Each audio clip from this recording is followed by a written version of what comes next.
저는 이 시간 임마누엘이라는 제목으로 하나님 말씀을 증거하려고 합니다. 임마누엘은 예수님의 또 다른 이름입니다. 예수님이 태어나셨을 때에 예수님의 탄생을 축하하기 위해서 많은 사람들이 베들레헴에 갔습니다. 성경에 동방박사들이 갔다고 되어 있고 그리고 목자들도 갔다고 되어 있습니다. 뒤에 나오는 것은 제가 그냥 유머로 만들어서 한 건데요. 세계 그 후에 각국의 사람들이 아기 예수님 보기 위해서 찾아온 거예요. 그래서 그 아기를 보고 너무 이뻐서 안아보면서 so cute, 그리고 so pretty, so beautiful 막 이러고 있는 거예요. 근데 아이 막 너무 이쁘다고 하고 있는데 옆에 한 사람이 아이 이름이 뭔지 궁금해서 What is this baby's name? 이랬더니 한국에서 오신 분이 한 분 계셨는데요. 옆에 있다가 임마누엘이야 이렇게 한 거예요. 임마누엘? 그래가지고 임마누엘이 됐다는 그런 이야기가 있습니다. 실화는 아니고요. 그냥 아마 누가 유머로 만들었던 것 같아요. 예수님의 탄생을 기준으로 해서 이 역사를 나누고 있습니다. 역사의 연대를 표현할 때에 BC 그리고 AD로 이렇게 나누게 됩니다. BC라는 말은 Before Christ의 약자입니다. 예수님이 오시기 전 해서 이제 예수님이 오시기 전에를 BC 몇 년으로 역사를 이렇게 표기하고요. 예수님이 온 이후는 AD라고 표현을 합니다. BC는 Before Christ라고 해서 영어로 BC 이렇게 약자를 쓰는데 AD는 이게 라틴어예요. Anno Domini인데요. 주님 이후라는 그런 뜻이에요. 바로 예수님 이후의 역사를 해서 지금 우리가 쓰고 있는 2023년 이것이 바로 AD 2023. 그래서 주님 오신 후에 이제 2023년째라는 그런 의미입니다. 그 예수님이 보통 우리는 예수님이라고 이렇게 알고 있는데 이제 또 다른 이름이 임마누엘 이렇게 있는데요. 오늘 본문에는 실제 예수님의 이름이 임마누엘이라고 하게 된 그 역사적인 사실에 대해서 기록을 하고 있습니다. 본문의 역사적인 배경은 예수님이 오시기 전 약 730년경에 아하스라는 왕이 남유다를 통치할 때였습니다. 이 아하스는 20세에 유다의 12번째 왕으로 이제 등극을 합니다. 그리고 16년 동안 유다를 통치했던 유다의 왕이었습니다.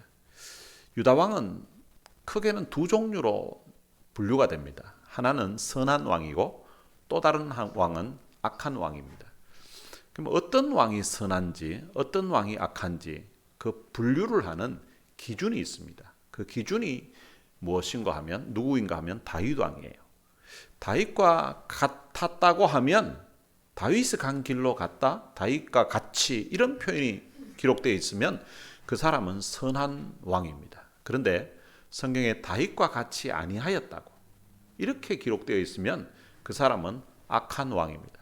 역대하 28장 1절에 보면 아하스에 대해서 기록을 하고 있는데요. 이렇게 기록하고 있습니다. 아하스가 왕위에 오를 때에 나이가 20세라 예루살렘에서 16년 동안 다스렸으나 그의 조상 다윗과 같지 아니하여 여호와 보시기에 정직하게 행하지 아니하고.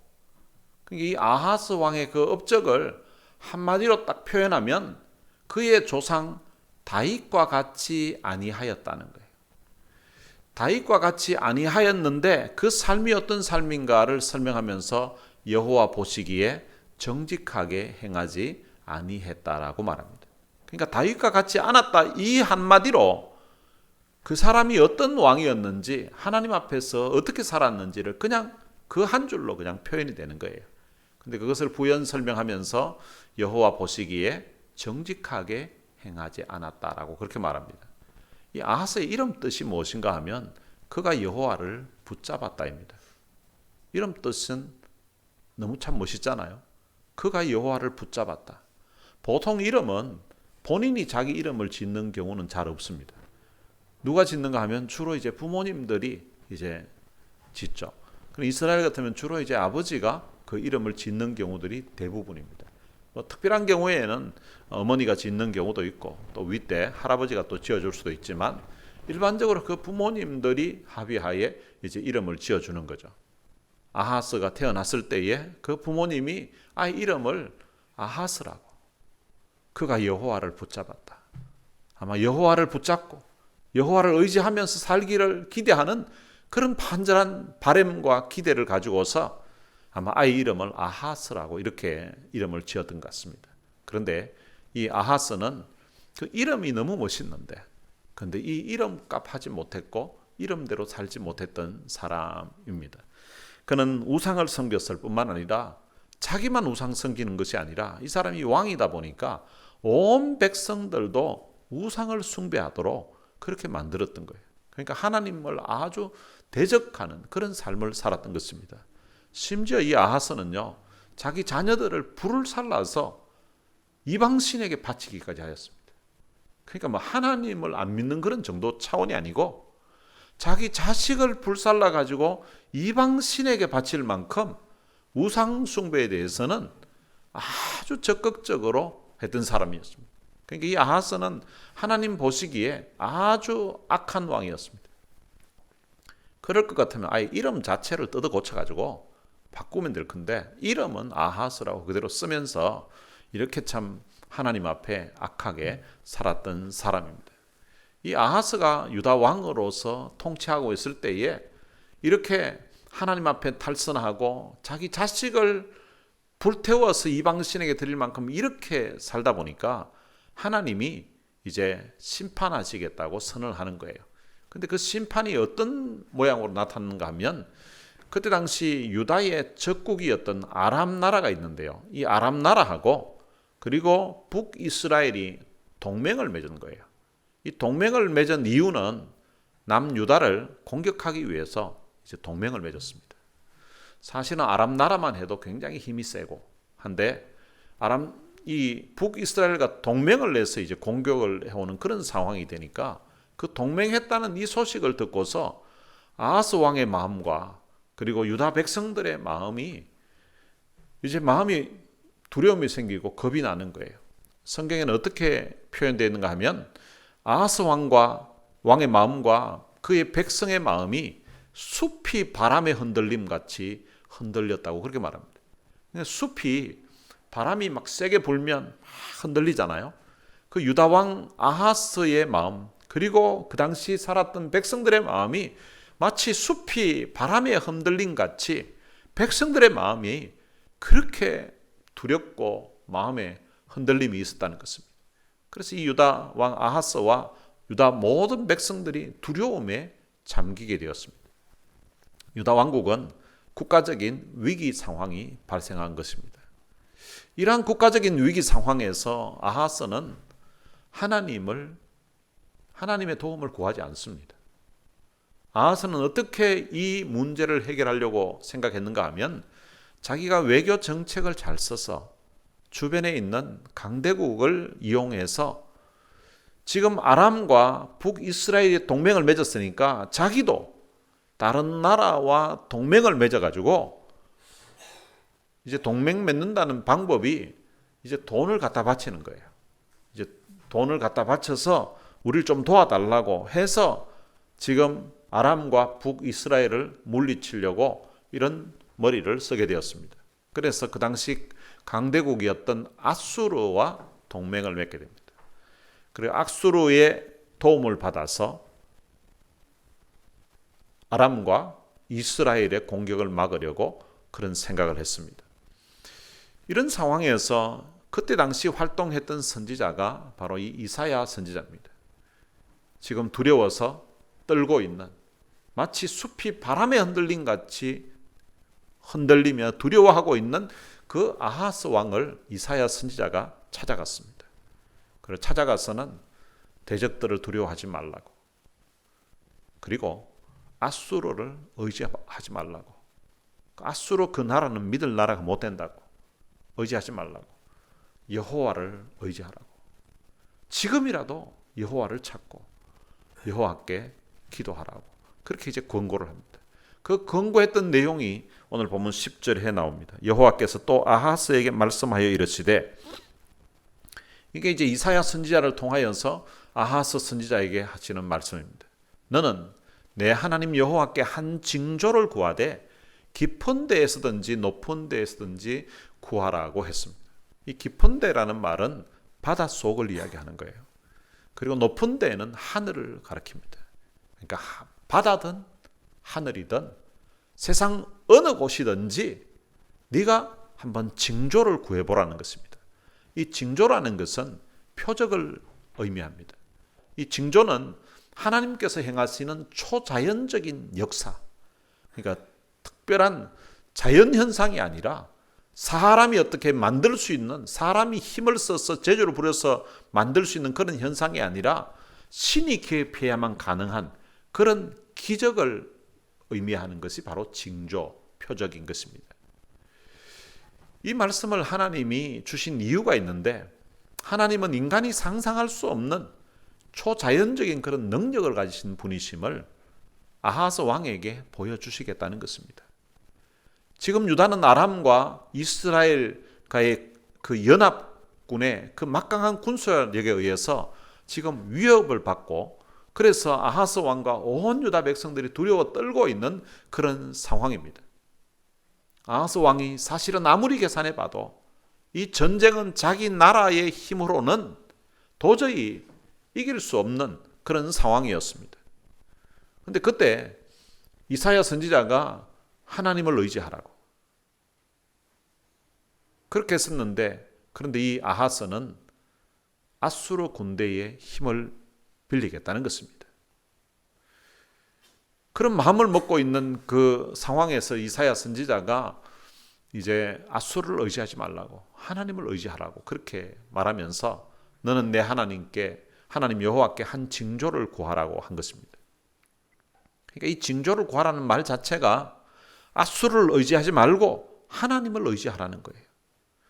전능하신 하나님을 믿고 이 국가적인 위기 상황에서 하나님 앞에 기도해서 하나님이 도우시도록, 하나님이 역사하시도록 그렇게 한번 하나님께 매달려 보라는 것입니다.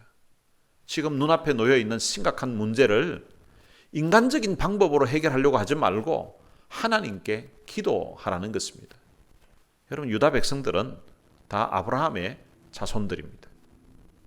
그들의 조상이 바로 아브라함인 거예요.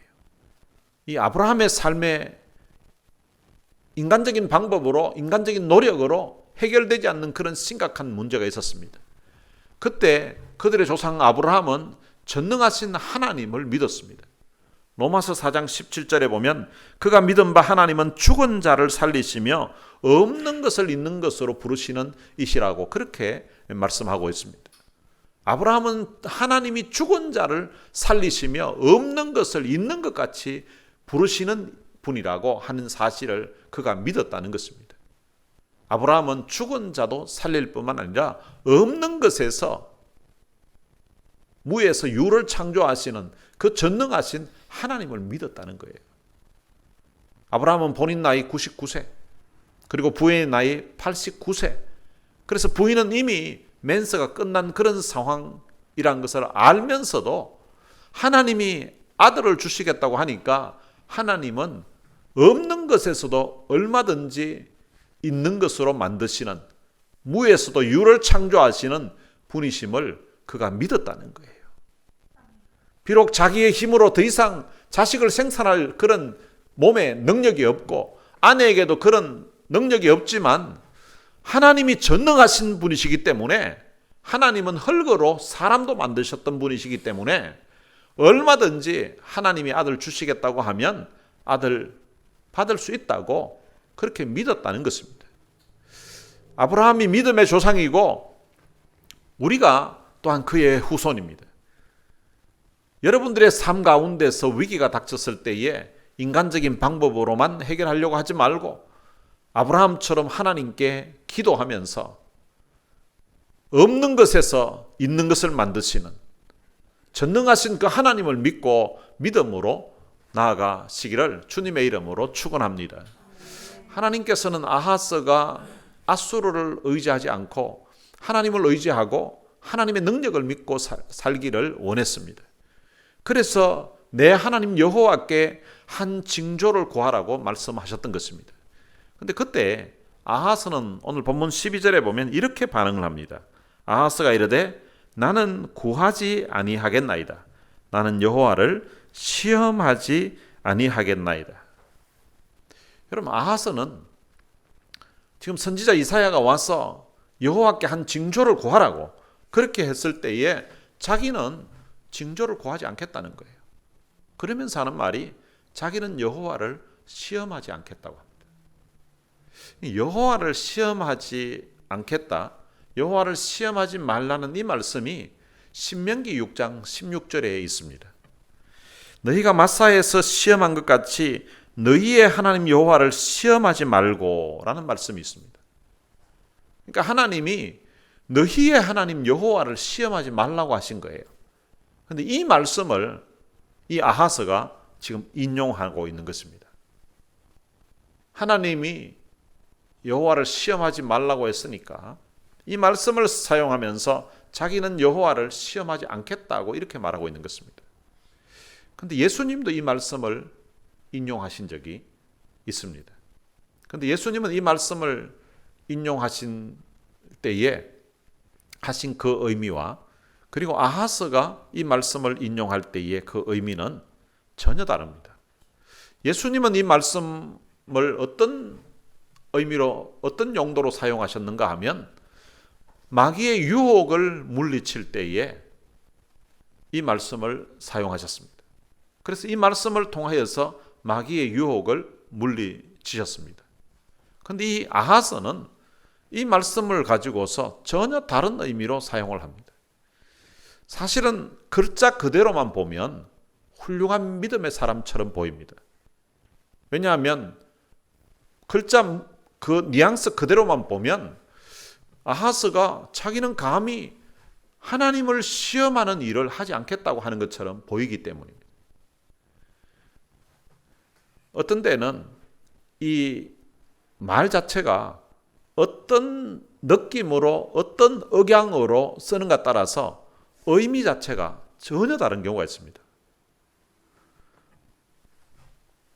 우리 한국말로 설명하면 너 마음대로 해라, 너 원하는 대로 해라, 이렇게 너 마음대로 해라, 이 말이 어떤 것을 선택할 때 너 마음대로 해, 이런 의미로 하면 둘 중에서 자기가 원하는 걸 선택할 수 있는 그런 의미로 들립니다.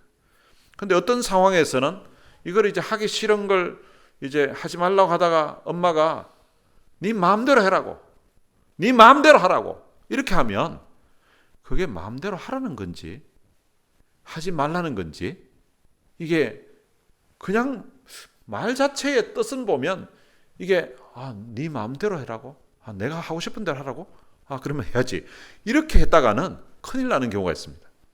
그러니까 이게 의미 자체가 다를 수 있다는 거죠. 지금 아하스가 사용하고 있는 여호와를 시험하지 않겠다고 하는 이 말이 그냥 단어 이렇게 의미만 그냥 본다면 나는 여호와를 시험하지 않겠다고 하는 것처럼 보이는데, 그런데 이 말씀을 가지고 아하스는 하나님의 뜻을 거역하기 위해서 이 말씀을 사용합니다. 아하스가 여호와께 구하지 않고 그리고 여호와를 시험하지 않겠다는 이 말은 어떤 의미인가 하면 믿음이 좋아서 하나님을 시험한다는 그런 차원이 아니, 시험하지 않는다는 그런 차원이 아니라 하나님을 자기는 의지하지 않겠다는 것입니다. 아하스 자기는 하나님을 의지하는 것이 아니라 자기는 앗수르를 의지한다는 거예요. 하나님 도움 필요 없다는 거예요. 앗수르에게 자기가 얼마의 돈을 갖다 주면 앗수르 왕이 군대를 자기에게 보내줘서 자기 지금 나라에 있는 이 위기 상황을 극복할 수 있다고 생각한 것입니다. 결국은 이 아하스는 자기 하고 싶은 대로 그냥 하게 됩니다. 그래서 하나님을 찾지 않습니다. 이 아하스와 유다 왕국의 운명이 어떻게 되는지는 오늘 본문 이후에 7장 17절에서 25절에 예언이 되어 있습니다. 그 예언을 요약하면 이 아하스는 자기가 의지했던 그 앗수르 군대에 의해서 멸망당하게 된다는 것입니다. 자기가 믿었었는데, 자기가 믿고 돈을 갖다 주고 자기가 믿고 재물을 갖다 주고 그렇게 해서 거기에 의지하면 자기가 살 줄 알았는데 의지했던 그 나라에 의해서 오히려 망하게 된다는 것입니다. 사람들도 그럴 때가 있습니다. 믿었던 사람에게 사기를 당하고 믿었던 사람이 등에 칼을 꽂는 그런 일들을 경험할 때가 있습니다.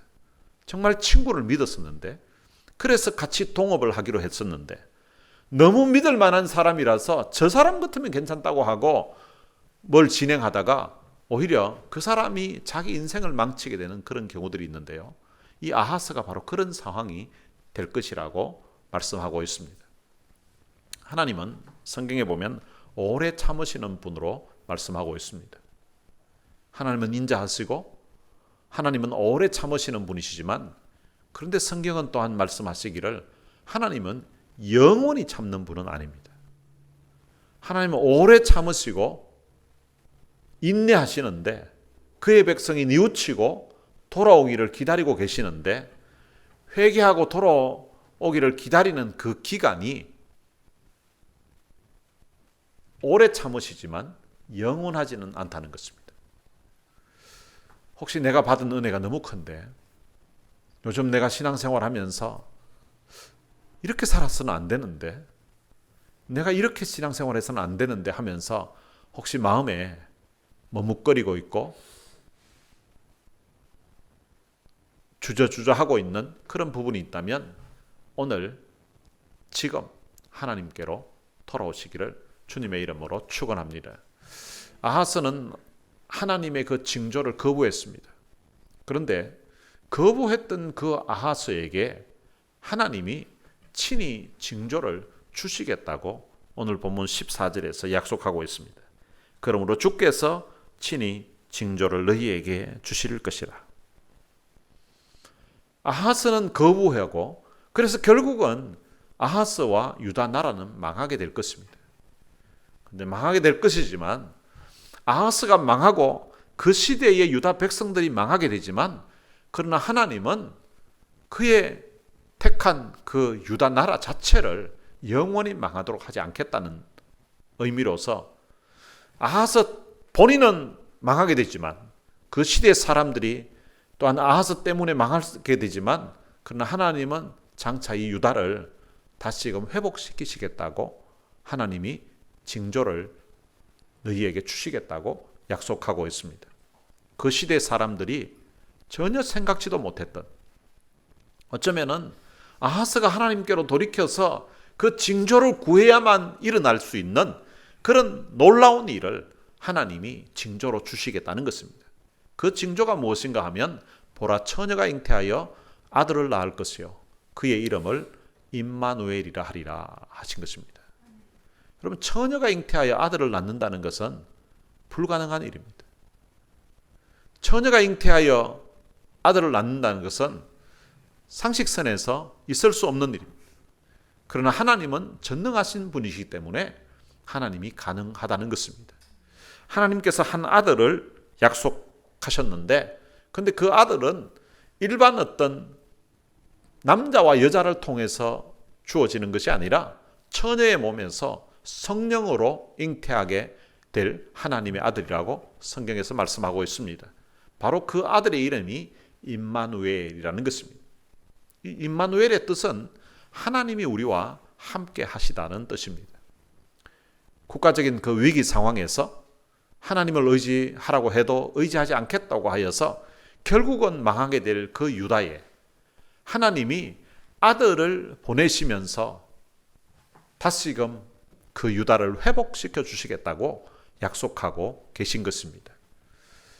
이 아들이 바로 이 땅에 태어날 메시아이신 예수 그리스도인 것입니다. 유다 왕국이 하나님을 의지하지 않음으로 망하게 되지만, 그러나 하나님은 메시아를 보내셔서 유다뿐만 아니라 온 세상을 구원해 주실 것을 하나님이 약속하신 것입니다. 유다의 역사에 가장 어두운 시기에 하나님은 가장 큰 은혜를, 가장 놀라운 은혜를 부어주시겠다고 약속하신 것입니다. 유다 정도를 회복시키는 것이 아니라 하나님은 그 유다를 통하여서 온 세상을 회복시키겠다고 메시아를 보내주시는 것입니다.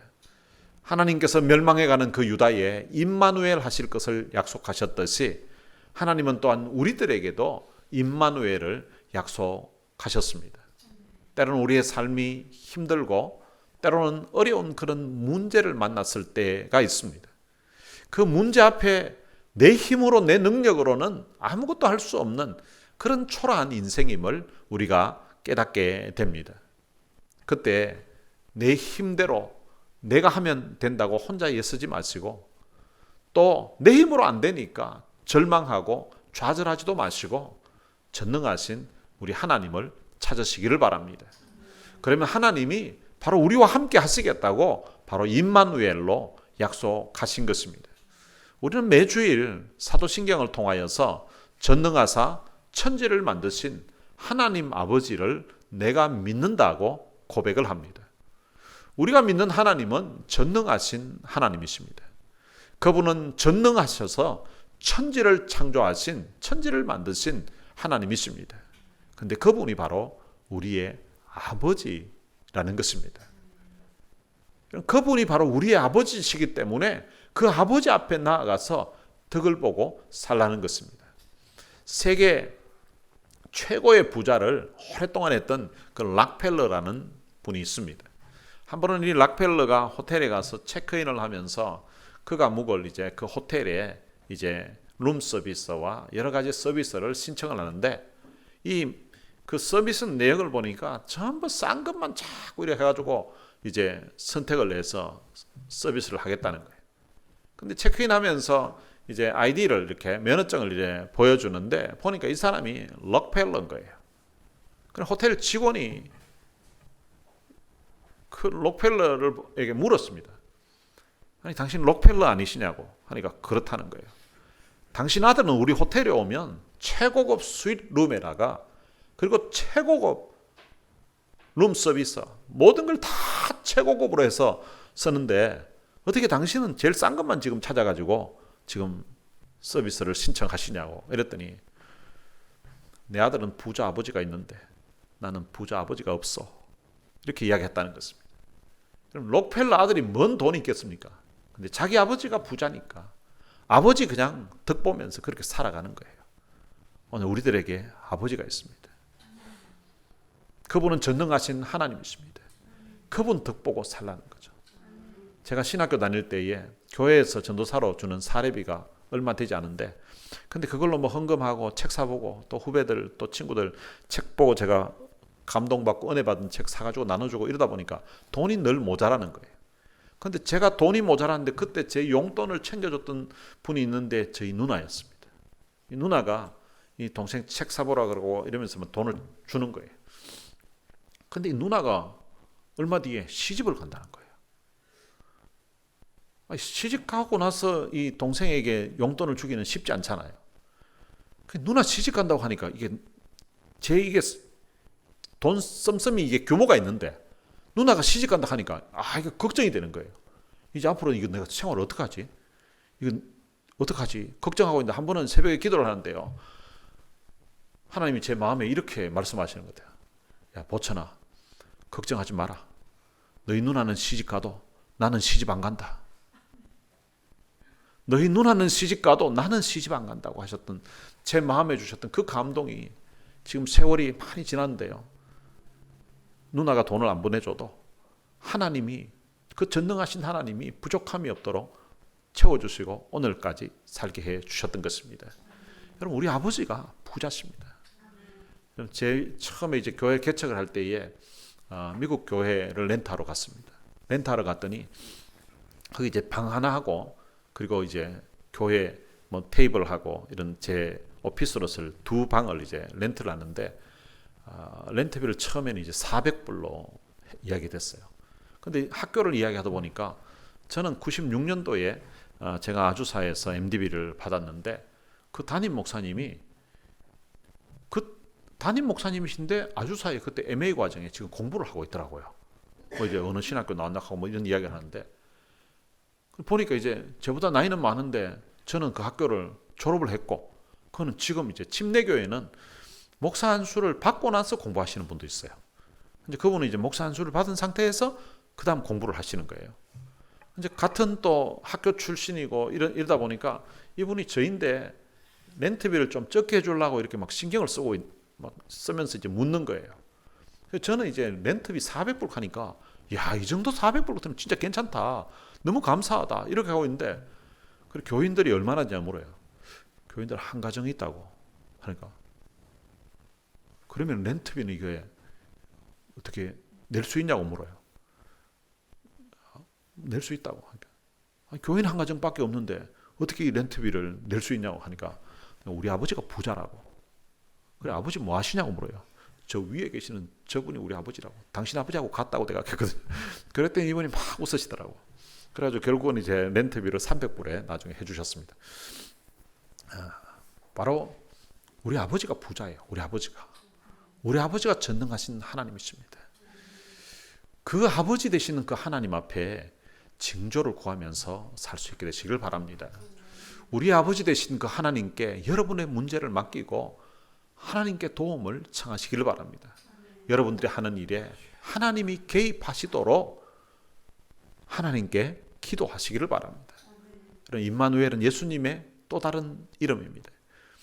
역사상 유다의 가장 절망적일 때에 하나님이 임마누엘 그 메시아를 보내시면서 하나님이 함께 하시겠다고. 지금 아람이 쳐들어오고 북이스라엘이 쳐들어오고 연합군이 오면 더 이상 생존할 기미가 보이지 않는 그런 절망적인 상황이지만 전능하신 하나님이 장차 이 나라가 아하스 왕 때문에 또한 망한다 할지라도 다시금 회복시켜 주시겠다고, 다시금 구해 주시겠다고, 내가 너희와 함께 하겠다고 약속하고 있는 것입니다. 이 임마누엘이신 이 예수님은 본래 하나님이셨는데 우리를 구원하시기 위해서 하늘의 영광을 다 버리시고 이 땅에 사람의 모양으로 친히 찾아오셨습니다.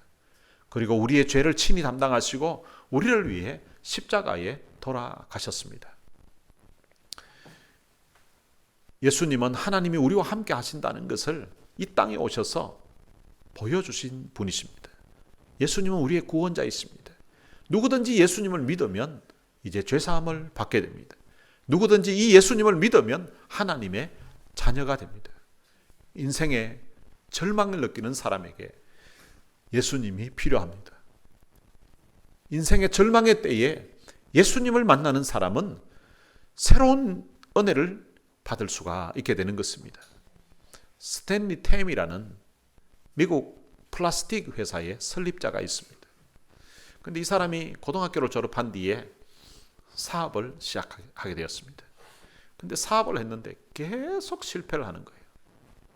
여러 번 실패를 하고 이제 자기는 더 이상 이게 되지 않는다, 이런 절망에 빠져 있는 그런 상태에서 하나님께 매달려 기도하기 시작했습니다. 하나님, 제가 아무리 해도 노력해도 되질 않습니다. 하나님이 좀 도와달라고. 하나님이 다시 한번 이 주저앉은 상태에서 내 힘으로 일어설 수가 없는데, 아무리 해도 안 되는데 하나님이 좀 도와달라고 하나님 앞에 간절하게 메어달리면서 기도를 했습니다. 그런데 그때 하나님이 그의 마음에 이렇게 말씀해 주셨습니다. 너의 사업을 나에게 맡기라. 그러면 내가 성공시켜 주겠다고. 내 머리로 하지 말고 내 사업을 나에게 맡기라고. 그럼 내가 도와주겠다고. 이렇게 그 마음에 응답을 받은 거예요.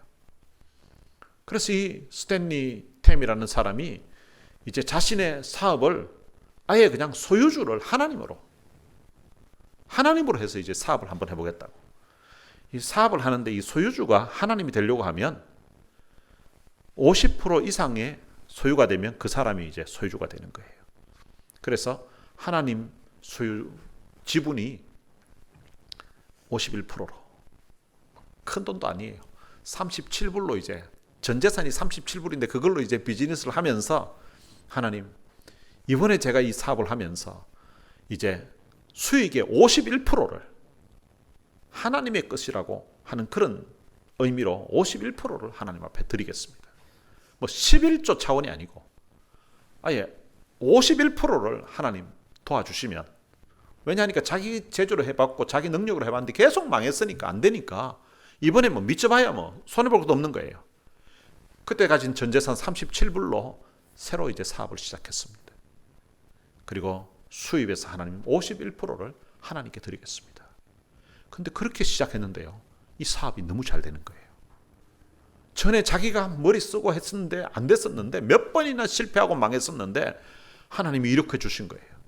그렇게 하다 보니까 이제 자기 신앙에 막 간증거리가 생기고, 또 이제 남미에 원주민들 선교하는 데에 그때 또 선교하는데 선교팀에 같이 갔습니다.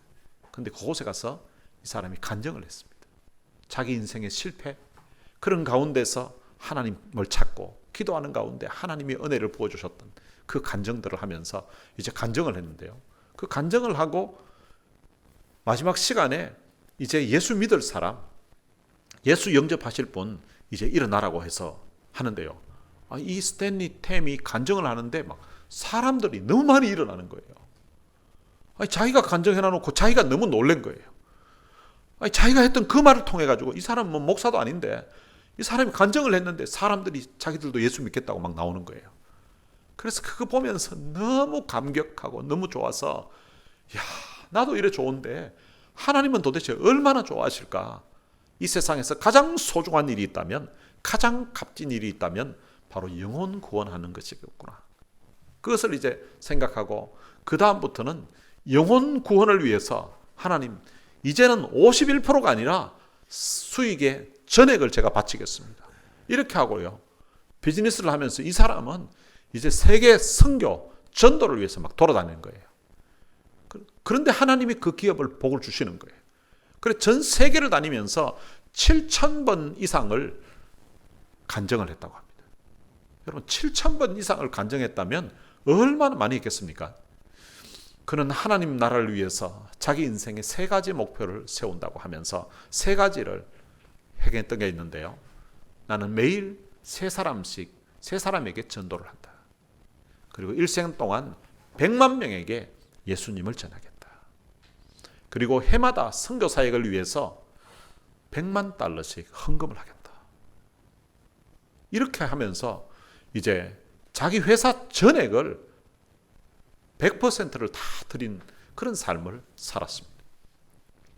여러분, 이 스탠리 템이라는 사람은 자기 인생에 참 자기 노력, 자기 능력으로 도무지 안 됐었는데 하나님께 그의 인생과 그의 기업을 맡기게 되면서 기업도 성공하였을 뿐만 아니라 참 수많은 영혼들을 주님께로 돌아오게 만드는 그 일에 쓰임받은 사람이 되었던 것입니다. 여러분, 아하스라는 사람은 그의 이름은 그가 여호와를 붙잡았다입니다. 그런데 그는 여호와를 붙잡다는 그 이름은 정말 좋은 의미고 정말 멋진 이름인데 그 이름과는 전혀 상관없이 살았던 사람입니다. 아하스는 이름대로 살지 않았던 사람입니다. 여러분, 오늘 우리의 삶의 어려움이 찾아올 때에 아하스의 이런 행동이 아니라 그 이름 뜻처럼 우리는 하나님을 붙잡고 살아야 하는 것입니다. 삶의 어려움은 우리 인생 누구에게나 찾아옵니다. 그때에 아하스처럼 인간적인 잔머리 굴리고 자기 어떤 능력을 찾는 것이 아니라 임마누엘 하시는 그 하나님을 찾으시기를 바랍니다. 그리고 하나님의 도움을 구하고 하나님을 의지하시기 바랍니다. 그리하면 하나님께서 다가온 그 고난과 역경 속에서 오늘 우리 가운데 함께 하심을 경험하게 해 주실 것입니다. 이런 은혜가 이 땅에 임마누엘로 찾아오신 그 성탄절을 맞이하여서 여러분들의 삶에 있게 되시기를 주님의 이름으로 축원합니다. 오늘 들은 말씀 생각하면서 찬양을 한 곡 부르겠습니다. 나는 믿노라 라는 찬양입니다.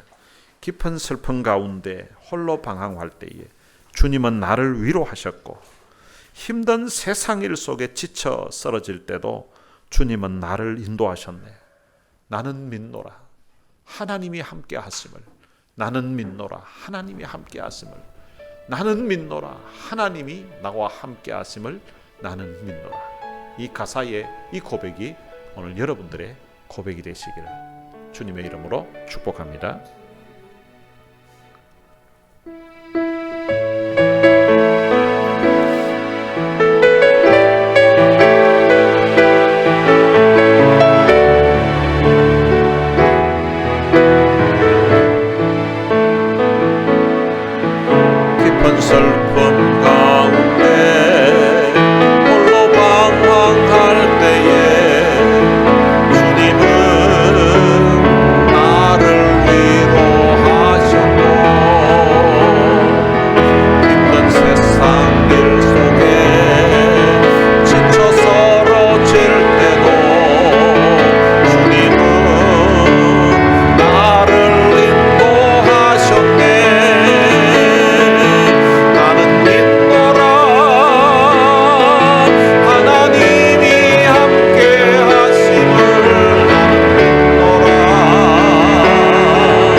하나님이 살아계심을 나는 믿노라. 하나님이 살아계심을 나는 믿노라. 하나님이 살아 역사하심을 나는 믿노라.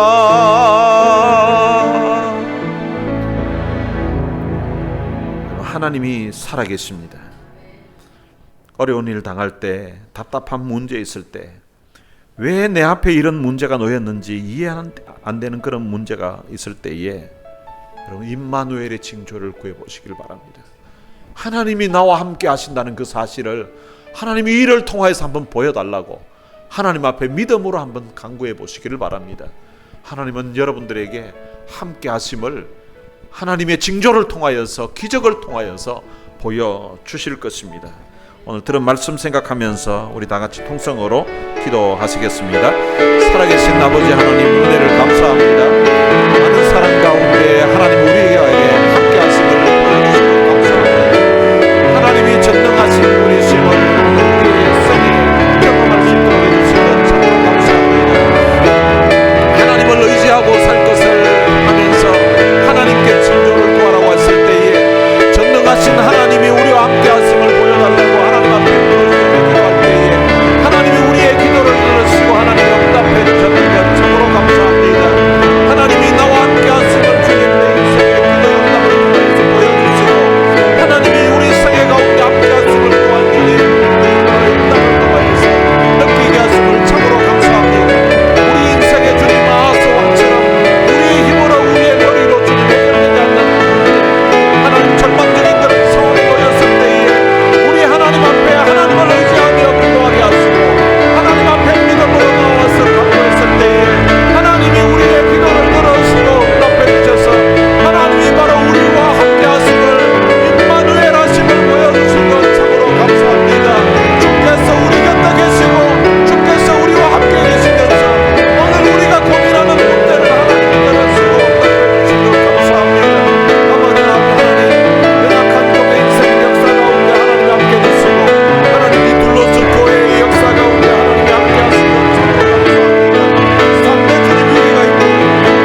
살아계신 아버지 하나님, 은혜를 감사합니다.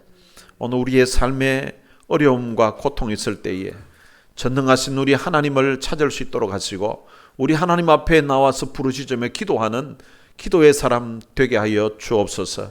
하나님, 우리 인생이 참 절망적일 때, 우리 인생이 참 낙심하고 주저앉아 있을 때에 하나님 우리들에게 찾아와 주셔서 위로해 주시고 다시금 일으켜 주신 것 참으로 감사합니다. 때로는 우리의 힘으로 해결할 수 없는 그런 상황에서 눈물로 우리 하나님 앞에 부르짖을 때에 주께서 우리의 기도를 들으시고 응답하심으로 말미암아 오늘에 이르기까지 우리의 믿음이 성장하게 하시고 붙들어 주신 것 참으로 감사합니다.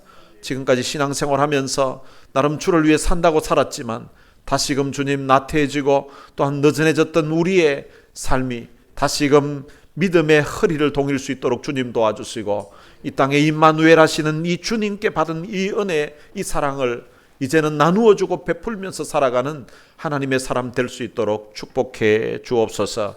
이 자리에 함께 예배드리며 함께 기도했던 우리 사랑하는 성도들이 스탠리 템처럼 그들의 인생을 주님께 맡기면서 이들의 인생을 한번 살아볼 수 있도록 축복해 주옵소서.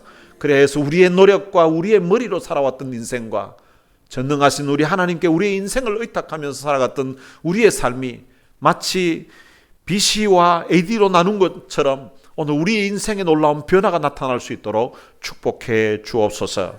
우리 주 예수 그리스도의 은혜와 하나님의 무한하신 사랑과 성령님의 위로교통 충만하심이 오늘 우리 인생에 어려움이 있을 때에 임마누엘 하시는 우리 하나님 앞에 징조를 구하며 기도로 믿음으로 나아갈 것을 마음에 다짐하고 결단하는 하나님의 귀한 자녀들 머리머리 위에 이제로부터 영원토록 함께 있을지어다. 아멘.